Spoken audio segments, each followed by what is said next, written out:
aluno, seja bem-vindo à nossa terceira aula. Nós antes vimos a primeira competência que falou sobre o comportamento do colaborador no ambiente de trabalho. Na nossa segunda competência falamos da motivação, da satisfação e hoje, nossa terceira competência, convidamos a nossa professora psicóloga Ana Carla Moura para falar sobre a satisfação e a relação em acidentes de trabalho. Obrigada, Ana Carla, por ter vindo.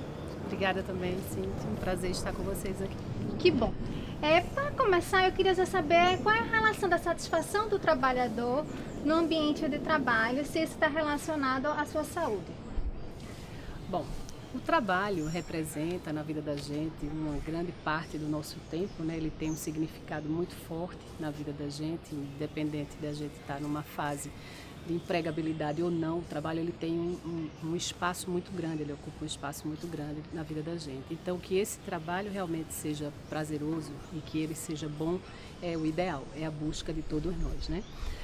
O trabalho em si, ele pode sim trazer um resultado positivo, não é? Como não trazer. Ele cura, ele pode curar quanto não curar, ou seja, não é nos fazer mal. Mas a ideia que a gente entenda aqui a relação entre a saúde do trabalhador e o trabalho é a seguinte: o trabalho, ele, quando a gente se identifica com ele, não é? Quando a gente tem um ambiente de trabalho agradável, quando a gente tem um ambiente de trabalho saudável, que reúne pessoas motivadas, reúne um ambiente de trabalho com a infraestrutura mínima adequada à sua tarefa, ela só vai trazer um bom resultado para a empresa e para você também. Não é? E como seria isso? Por exemplo, você trabalha numa empresa de telefonia, né, ou telemarketing, então você tem equipamentos disponíveis para você trabalhar, tem o ambiente disponível para você trabalhar adequado, ergonomicamente falando, por exemplo. Então você tem toda a condição favorável para você ter um trabalho bem feito, né, e manter a sua saúde em dia, né? A saúde do trabalhador deve ser uma preocupação tanto dele mesmo quanto da organização. Então o trabalho ele está muito ligado na nossa vida a esse bem-estar quando a gente tem tanto o profissional preocupado com isso quanto a empresa. Então a saúde do trabalhador é uma preocupação tanto das empresas quanto do próprio profissional, mas necessariamente das empresas do ponto de vista da infraestrutura para a realização das suas tarefas e para o alcance dos melhores resultados. Então, diante da tua colocação, a gente pode afirmar que a repercussão do ambiente do trabalho interfere nessa saúde do trabalhador, ou seja, o espaço físico, né, a convivência com os colegas de trabalho, existe uma relação direta a essa saúde do trabalhador? Sem dúvida, né? Como eu falei antes, o trabalho ele tanto pode lhe manter bem, né, como lhe adoecer, por exemplo, né? Um ambiente que você tem pressões muito grandes, chefias que adotam prazos muito curtos, equipamentos não adequados à sua tarefa, né, ao seu trabalho, podem sim trazer um adoecimento, ou seja, fazer mal ao trabalhador. E isso não é difícil de se encontrar ainda nas empresas, né? Isso, a importância da segurança e saúde do trabalhador tem estado cada vez mais presente nas organizações pequenas, médias e grandes. Há empresas que estão mais preocupadas e outras menos, porque conseguem enxergar o quanto um profissional trabalhando adequadamente, né, no seu espaço, ele tende a ter um resultado melhor. E esse adoecimento, ele pode interferir no seu desempenho, claro, lhe deixando desmotivado, lhe deixando... Né, tem uma síndrome que eu não sei se vocês já ouviram falar, não é? Eu não sei se o aluno já ouviu, a síndrome do Domingão do Faustão ou do Fantástico, quando toca aquela música a vinheta, toca aquela música do domingo, a angústia começa, a taquicardia, não é? O suor frio. Por que tudo isso? Porque amanhã eu vou para o trabalho, né? Então isso já é algo que está sendo estudado, né, pelos pesquisadores. Esse fator do quanto o trabalho pode me fazer bem ou mal. Então existe realmente uma ligação grande e nós não estamos isentos, né? Esse ambiente de trabalho tem sim uma forte interferência. E não é só a parte física, mas a parte emocional e psíquica fortemente. Existem duas doenças que a gente poderia que seria mais comum, né? Ou tornou-se mais comum no ambiente de trabalho, que a gente fala do estresse e da depressão, né? Sim, sim. Teria como a gente evitar que isso ocorresse no ambiente de trabalho? Ou teria como a gente saber conviver, né? Tanto a empresa como o colaborador, num ambiente ou estressante ou depressivo, se assim possa se dizer? Isso é uma questão difícil da gente responder. A gente sabe que o mínimo de estresse, né, os estudos já revelaram que o mínimo de estresse, até certo ponto, o mínimo de estresse ele é saudável para o trabalho, né? É saudável para você investir sua energia no trabalho e tudo. Passando desse mínimo, ele passa realmente a não fazer bem. Então, essa medida, não é, essa medida aí limiar, esse limiar, é muito tênue de você ver até que ponto o estresse está fazendo bem.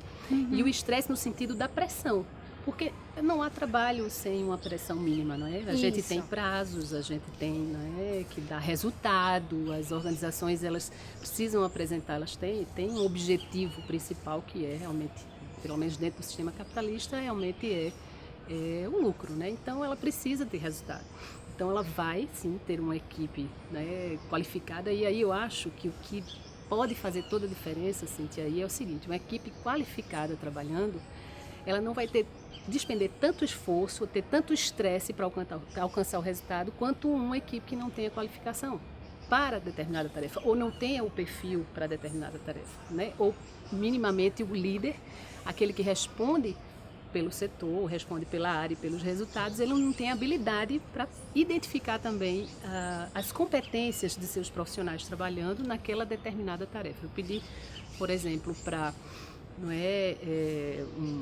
vou falar de futebol que talvez fique mais fácil, mas não fazendo aqui uma referência para um goleiro, por exemplo, que tem que jogar no ataque. Ele talvez não tenha um desempenho bom e ele se estresse muito por não conseguir, né, fazer o gol, mas na posição de goleiro ele vai ter um desempenho bem melhor e não vai se estressar tanto. Eu fui pro extremo agora falando de futebol, mas se a gente fosse falar de uma recepcionista, de um profissional, né, que trabalha...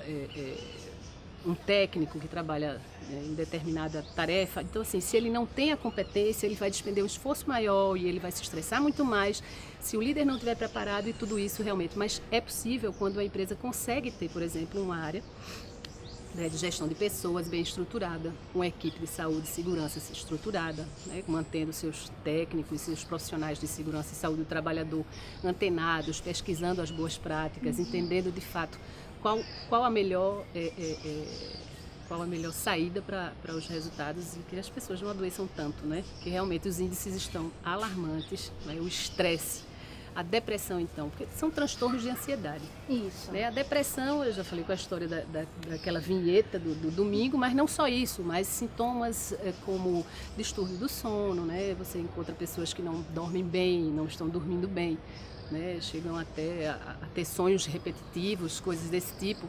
E quando vão enfrentar o trabalho, isso lhe causa um desconforto muito grande, você pode adoecer. Então, há realmente doenças que são causadas pelo trabalho e outras que são naturais, que você já pode ter na sua própria existência. Né? Então, mas é possível trabalhar com possível, né? qualidade de vida, sendo prezada, né, pela empresa. E aí a gente antecipando, em vez de só agir após o ocorrido, fica mais fácil a gente manter um ambiente mais agradável. Sem dúvida, sem dúvida.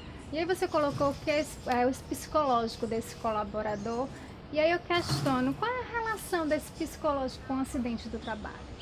Nossa, eu acho que o psicológico, né, no sentido do que o psicológico gera como comportamento, né, no trabalho, eu acho que é muito mais aí nesse sentido, ele tem toda a relação, né? Ele tem toda a relação com o acidente de trabalho, até porque o profissional que não está, primeiro, exercendo a função, eu vou voltar um pouquinho, mas eu acho que faz todo sentido, ele não exerce a função que ele se identifica, ou que ele tenha perfil, ou que ele tenha qualificação, há uma probabilidade maior, não é?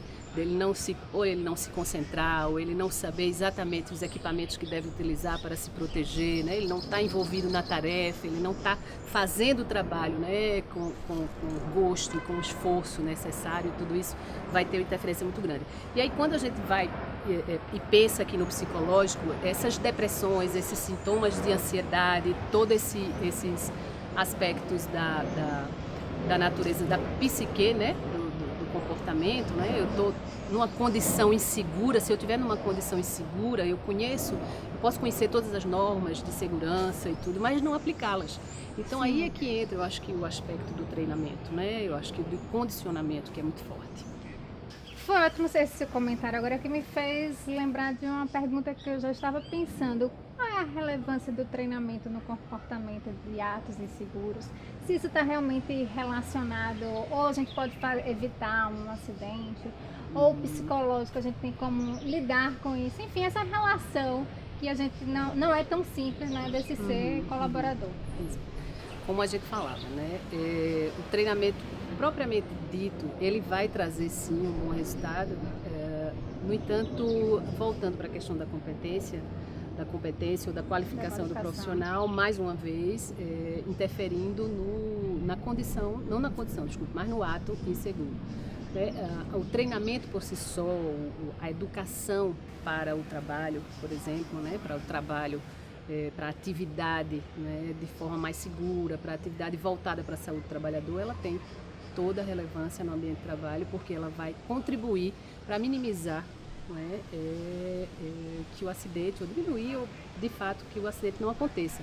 Porque se eu sei o que eu tenho que fazer e como eu devo fazer de forma segura, né, prezando pela segurança, não há como ser diferente. Agora, isso depende e muito do meu psíquico, claro. Eu preciso querer. Porque não basta eu saber que eu preciso fazer e conhecer que eu devo fazer. É a história do chá, né? Da competência propriamente dita. Então, se eu não quiser, se eu achar que aquilo não, né, o EPI é desconfortável, né, o EPI me causa o protetor auditivo, auricular, né, auricular me incomoda, que a capa para o profissional que trabalha com eletricidade incomoda, e tudo isso eu achar que não é relevante, não vai. Então, o trabalho de um profissional especializado, né, com a competência de segurança do trabalho como técnico, tem uma interferência muito grande. Como educador, né, mostrar os ganhos, mostrar as vantagens de se manter seguro, e se mantendo seguro eu tenho saúde. Se eu me mantenho seguro eu tenho saúde. É uma condição para eu estar, né, saudável no trabalho. E assim, isso me lembra um período que eu trabalhei na construção civil. Eu trabalhei numa empresa, não importa agora o nome dela, mas ela era obcecada pela segurança no trabalho. Então, o valor do profissional da segurança do trabalho era muito forte, porque ele poderia, inclusive, interferir e parar determinada atividade ou determinada obra, construção civil, né? E eu convivi de perto por conta da área de RH. Então, assim, a gente via que os resultados, então, assim, o mínimo de acidente e do acidente menos grave possível. A gente sabe que existe o PPRA, o PCMSO, né, os planos que já são, por lei, né, obrigatórios, que já prevêem treinamentos para determinada atividade, né, aí quem vai identificar isso são os profissionais, tanto médico e engenheiro de segurança, junto com o técnico de segurança, quais são os principais riscos da atividade e tudo isso, e vão apontar a necessidade de se trabalhar determinado assunto, tema, importante àquela tarefa. Então, assim, o conjunto desses programas também facilitam e ajudam bastante. Mas aí volta para a questão do comportamento e do querer do profissional. Teve uma outra empresa também, recentemente, que eu trabalhei, que eles também ainda são, né, bastante obcecados por saúde e segurança do trabalhador. E meio ambiente, né, que entra também nessa questão. E aí eles têm programas, além de PPRA e PCMSO, claro, né? Tem outros programas de saúde do trabalhador e qualidade de vida do trabalhador. Eles chamam os seus colaboradores, os seus profissionais de força de trabalho. Eles têm um olhar sobre o trabalhador, um cuidado muito grande com o trabalhador. Então, a empresa que cuida, o profissional também precisa se cuidar, precisa querer e entender isso. Aí o trabalho do treinamento nesse sentido do condicionamento, de mostrar vantagens, e do técnico principalmente eu acho que tem uma interferência muito grande do técnico de segurança do trabalho. Eu acho que ficou claro desde a nossa primeira videoaula que o técnico ele não precisa apenas ter o conhecimento técnico, e sim ser esse educador. Né? Porque é a partir dessa educação que a gente vai conseguir realmente que haja o mínimo acidente e incidentes do trabalho. É isso. Então, Ana Carla, muito obrigada. Né? Eu te agradeço demais por essa oportunidade de estar aqui falando com nossos alunos, futuros técnicos de segurança do trabalho. E gostaria que você deixasse uma mensagem para eles. Nossa, agradeço, viu? Eu que agradeço, né, o convite e fico muito lisonjeada de ter vindo falar um pouco para os colegas. Né? Eu sou uma visionária, eu tenho paixão pela área de gestão de pessoas, né? Trabalhar competências e educar. Eu acho que isso é algo que tem que ser muito, a gente tem que ter muito cuidado e muito carinho nisso tudo, né? Então eu digo o seguinte para vocês, né, que são futuros profissionais e têm algo a ser construído, nunca parem, né? Sempre pensem em aprender mais e se especializar e melhorar e aprimorar sempre as suas competências. Não acho que você é um profissional completo ainda, nunca ache isso, que eu acho que se você achar, você pode esquecer e deixar a sua profissão de lado. Busque sempre se atualizar, busque sempre mais conhecimento, mas principalmente se engajar e ter carinho e gostar do que você faz. Eu acho que esse pode ser o recado que eu tinha para dar para o pessoal. Maravilha. Muito obrigada. Obrigada também para você. Desejo muito sucesso na nossa nova caminhada. Tchau.